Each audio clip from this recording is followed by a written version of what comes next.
Yo, what's up guys, BTech here, and today I'm going to be telling y'all how to upgrade your Optiplex, some issues you might have with the Optiplex, and how to fix those issues that you have. So without further ado, let's get right into the video.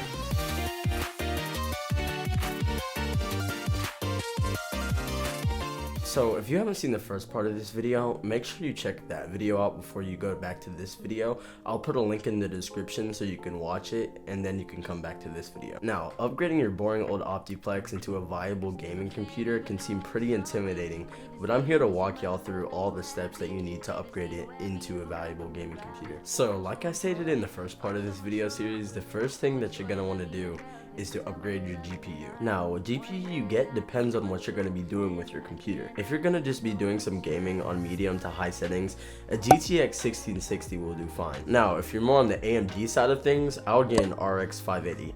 But make sure you get the 8GB model and not the 4GB model. You don't want to get too much of a high-end graphics card because that will make the bottlenecking a lot worse and you'll be losing out on so much performance. Now, I cannot stress enough that you should just not buy an expensive graphics card for this computer. It's just not going to get you anywhere. The most expensive graphics card I would personally get would probably be a 2060 or a 2060 Super. So if you go more on the high end of graphics cards, the PCIe slot on the motherboard is pretty old, so it's not going to be able to give you the most performance that you paid for whenever it comes to that stuff. Now, the next upgrade I would get is a storage upgrade. So most Dell Optiplexes that aren't super overpriced come with about a 250GB hard drive, and if you're using a hard drive in 2023, I don't really know what you're doing.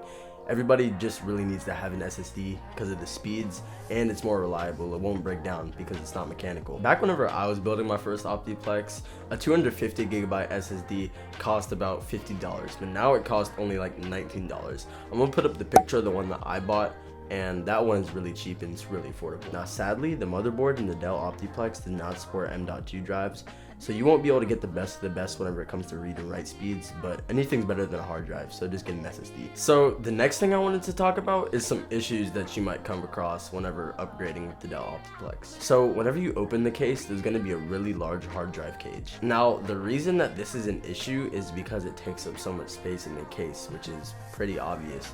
But that means you won't be able to put in any 3-fan GPU that you might put in this computer. That is, unless you took out the cage, and I took out the cage. Now, it might seem really intimidating at first to take out this cage, but I'm gonna be walking y'all through all the steps on how to take out the cage and how I took out the cage. So the way I removed the hard drive cage was just by using a hammer, and of course I removed all the parts out of the computer because I don't want to damage those with the hammer. But I just hammered away at it and it came out eventually. So the last thing I wanted to talk about is how many USB connections this case has, or should I say how little USB connections the case has. So there's only 6 USB connections in the back of the case and only 2 in the front, and that might be enough for some of y'all, but for me personally, it wasn't enough for me. Now, luckily, there's an easy fix for adding more connections. So I bought this PCIe USB card off of Amazon, and it gave me 4 extra USB connections. Now, the best part about this is that most of them come in USB 3, and that's something that this case doesn't have. Now, of course, if you need more than 4, then there are other options, some that come with 5 or even 6. So installing this card is really simple. All you have to do is just stick it in under the GPU where there's an extra PCIe slot. Now, you could screw this card in, but me personally, I didn't screw in the card because it's such a small card that you don't have to worry about it wobbling or anything, so it's just gonna sit there with no screws. This upgrade is essential if you have anything around your computer that benefits or needs USB 3.0. Now, I better not catch any of y'all in 2023 still using USB 2.